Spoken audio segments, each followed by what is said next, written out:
ইংলিশে কথা বলতে শুরু করলেই একটা সমস্যার মুখে পড়তে হয়। অনেকেই বলে তোর অ্যাকসেন্টটা ঠিক না, অ্যাকসেন্টটা ঠিক কর, মানে এটা খুব বাজে শোনাচ্ছে। তখন আমরা একটা ডায়লেমায় পড়ি, মানে অ্যাকসেন্ট ঠিক করবো মানে কিরকম উচ্চারণ করব? ব্রিটিশ অ্যাকসেন্ট করতে হবে, মানে বিদেশিদের মতো অ্যাকসেন্ট করতে হবে, আমেরিকান স্টাইল, কোনটা অ্যাপ্লাই করব? মানে এই যে ডায়লেমার মধ্যে আমরা পড়ে যাই, আজকের ভিডিওতে সেই সমস্যার সমাধান করব। So let's start.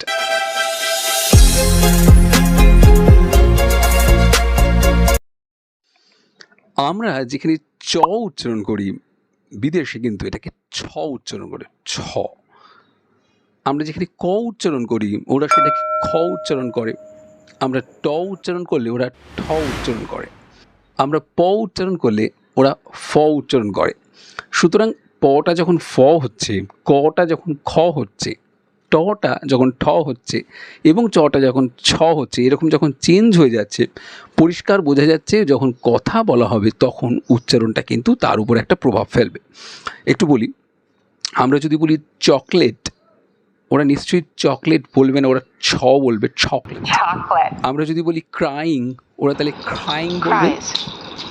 আমরা যদি বলি পাওয়ারফুল, ওরা বলবে পাওয়ারফুল। আমরা যদি বলি টার্গেট, ওরা বলবে টার্গেট।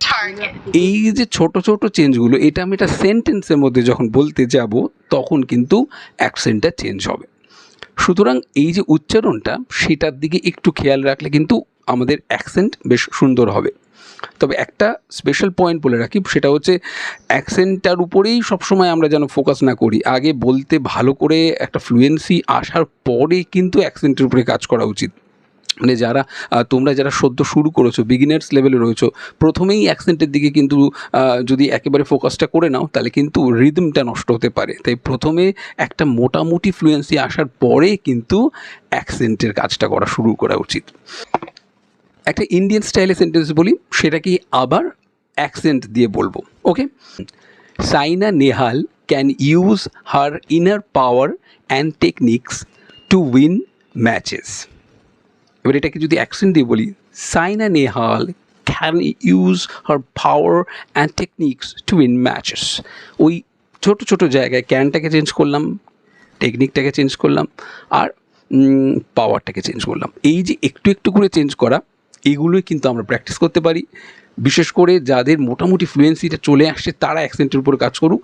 আর যদি কারুর একান্তই মনে হয় যে না, আমি অ্যাকসেন্ট প্রথম থেকেই ঠিক রেখে এগোবো, তাকে অলওয়েজ ওয়েলকাম। আজকের ভিডিওতে এইটুকুই ছিল। ছোট্ট ছোট্ট ভিডিওতে ছোট্ট ছোট্ট বিষয় আলোচনা করব, কিন্তু চেষ্টা করব যাতে সেটা ইন্টারেস্টিং থাকে। তোমাদের মতামত অবশ্যই আমাদেরকে জানাবে কমেন্ট সেকশনে লিখে। যারা চ্যানেলে নতুন তারা কিন্তু লাইক করতে ভুলবে না, অবশ্যই ভালো লাগলে তবেই লাইক করবে। সাবস্ক্রাইব করে নিও, বেল আইকনে ক্লিক করে রেখো। ভালো ভালো ভিডিও অবশ্যই তোমাদের জন্যই তৈরি করছি। আজকে এতটাই, পরের দিন আসবো একটা নতুন ভিডিও নিয়ে। Till then stay tuned and practise English. English একটা জলবাত ল্যাঙ্গুয়েজ, আমরা শিখেই ছাড়বো। টাটা।